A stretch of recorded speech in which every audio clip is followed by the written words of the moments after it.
ज़्यादा तासीर है यादों में, हम अक्सर बंद कमरों में भीग जाते हैं। क्या आप कभी कंफ्यूज हुए हैं? इतना ज़्यादा कंफ्यूज कि लाख बार सोचने के बाद भी ये तय न कर पाए कि अब आखिर करना क्या है। सामान्य परिस्थितियों में हम इस स्थिति को ये कहकर बताते हैं कि दिमाग ने काम करना बंद कर दिया या फिर सोचने की शक्ति ही चली गई।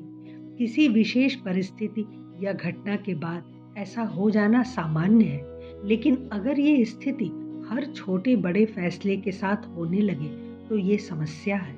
इस समस्या को मानसिक रोग के विशेषज्ञ ओवर थिंकिंग सिंड्रोम कहते हैं। ओवर थिंकिंग करने वाले मतलब बहुत ज़्यादा सोचने वाले, हर छोटी समस्या या चुनौती के बारे में इतना ज़्यादा सोचते हैं कि छोटी सी समस्या भी एवरेस्ट जैसी बड़ी और मुश्किल दिखाई देने लगती है। कई बार तो ये लोग ज़िंदगी के बारे में इतना ज़्यादा पॉजिटिव सोचने लगते हैं कि उनके लिए चीज़ें कभी पॉजिटिव होती ही नहीं। कई बार किसी छोटी सी घटना या खुशी के बारे में ये लोग इतना ज़्यादा सोचने लगते हैं कि उस पल का आनंद ही नहीं उठा पाते। इस समय का उपयोग ये लोग उस खुशी के बारे में सोचने और उसका विश्लेषण करने में गंवा देते हैं। हर जगह प्रतिस्पर्धा, खुद को दूसरों से बेहतर बनाने की दौड़ में आजकल लोग इतने व्यस्त हो चुके हैं कि छोटी छोटी चीज़ों को लेकर इतना ओवर थिंक करते हैं कि स्ट्रेस और डिप्रेशन का शिकार हो जाते हैं। सोशल मीडिया के इस ज़माने में सब कुछ दिखावटी है, बनावटी है, फिर भी लोग उससे प्रभावित होकर वैसा ही करने का प्रयास करते हैं। ओवर थिंकिंग एक ऐसी प्रवृत्ति है जिसमें व्यक्ति किसी स्थिति, समस्या या घटना के बारे में अत्यधिक और बार बार सोचता है। इसमें व्यक्ति एक ही विचारों पर बहुत देर तक सोचता रहता है, मन में स्थितियों को बार बार दोहराता है और विभिन्न दृष्टिकोणों से विश्लेषण करता है। ओवर थिंकिंग के विचारों को छोड़ने में कठिनाई होती है और बहुत अधिक विचार करने से किसी निर्णय पर पहुंचने में भी कठिनाई होती है। जिंदगी का पहला नियम है कि छोटी चीज़ों की चिंता मत करो और जिंदगी का दूसरा नियम है कि सारी चीज़ें छोटी हैं। ज़्यादा सोचने वालों को अक्सर असफलता या नकारात्मक परिणामों का गहरा डर रहता है, जो मानसिक रूप से उन्हें थका देता है। आप इतना सोचते क्यों हैं? हो सकता है आपको कोई चिंता सता रही हो, या फिर आपके कार्य रुके हों, या फिर आपके इर्द गिर्द जो भी लोग हैं आप उनके बारे में सोचते हो, या फिर आप जो चाहते हो वो कर नहीं पा रहे हो। लेकिन सोचने और बार बार सोचने से क्या होगा? सोचना बंद करें और जिस बारे में सोच रहे हैं उस दिशा में कार्य करना शुरू करें, क्योंकि जब हम ज़्यादा कुछ नहीं करते तो हमारा दिमाग तेज गति से चलता है और इस गति को हम नियंत्रित नहीं कर पाते।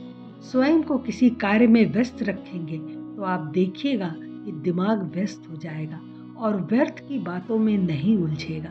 कुछ भी करें, व्यायाम, संगीत, किताब, कोई वीडियो, घूमना, नाचना, कुछ भी करें, लेकिन दिमाग को व्यस्त रखें। ज़्यादा सोचना मतलब या तो हम पास्ट में जी रहे हैं या तो फ्यूचर में, और पास्ट या फ्यूचर में जीने का मतलब ज़्यादा सोचना और दुखी होना है, क्योंकि न अतीत आपके वश में है न भविष्य। इसलिए वर्तमान पर ध्यान दें, इससे सही समझ विकसित होगी और जीवन को लेकर सही निर्णय कर पाएंगे।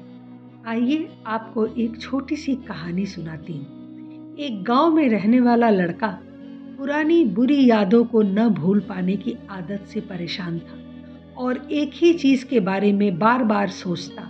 अगर किसी ने उसे कुछ कह दिया या उसके साथ कुछ गलत हो गया तो क्या होगा?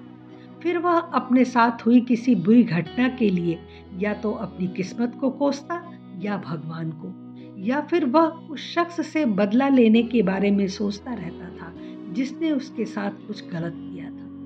अपनी ज़्यादा सोचने की आदत के कारण न तो उसके लोगों से अच्छे संबंध थे और न ही उसे कोई काम अच्छे से करना आता था। वह हमेशा तनाव या मानसिक अशांति की स्थिति में रहता था।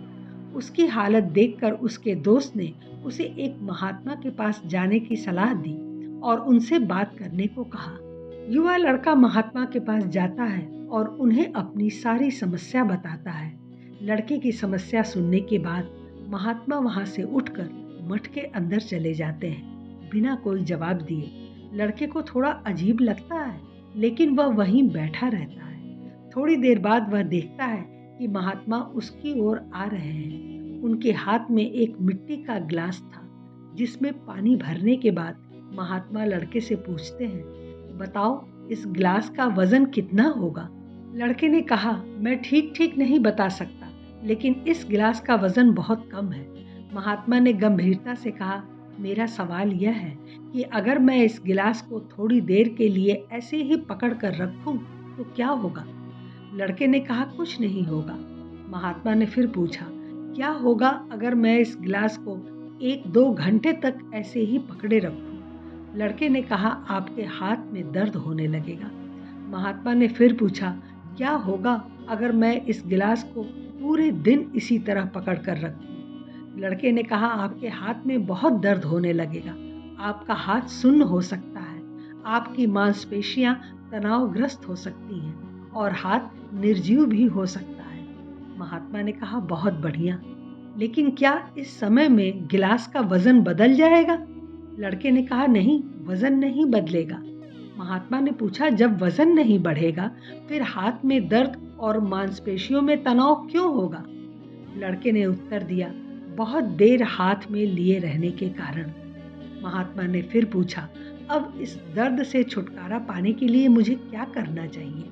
लड़के ने कहा, गिलास नीचे रख दीजिए। महात्मा ने कहा, बिल्कुल, जीवन की परेशानियां ऐसी ही हैं, इन्हें कुछ देर अपने दिमाग में रखो तो तुम्हें लगेगा कि सब कुछ ठीक है, लेकिन उनके बारे में लंबे समय तक सोचो तो तुम्हें पीड़ा होने लगेगी, और उन्हें लंबे समय तक अपने दिमाग में रखो तब वे तुम्हें परेशान या पागल बनाना शुरू कर देंगे और तुम कुछ नहीं कर पाओगे। महात्मा ने लड़के की ओर इशारा करते हुए कहा, अपने जीवन की पिछली गलतियों और घटनाओं के बारे में सोचना महत्वपूर्ण है, लेकिन उससे भी ज़्यादा महत्वपूर्ण है उनसे सीखना और आगे बढ़ना। यदि आप पूर्व में अपने द्वारा की गई गलतियों के लिए पछता रहे हैं तो कोशिश करें कि आज आप ऐसी गलतियां न करें जिसके लिए आपको भविष्य में पछतावा करना पड़े। इसलिए चिंता करना छोड़ दें और अपने आज के कार्यों पर ध्यान केंद्रित करें। सारांश ये है कि बहुत ज़्यादा सोचिए मत, सिर्फ प्यार कीजिए और आनंद उठाइए। आप दुनिया में हमेशा नहीं रहेंगे। आपको कोई भी चीज़ इतना नुकसान नहीं पहुंचा सकती है जितना खुद के बारे में अपने विचार आपको नुकसान पहुंचा सकते हैं। जीवन का बस एक फंडा होना चाहिए, मैं जिंदगी का साथ निभाता चला गया, हर फिक्र को धुएं में उड़ाता चला गया।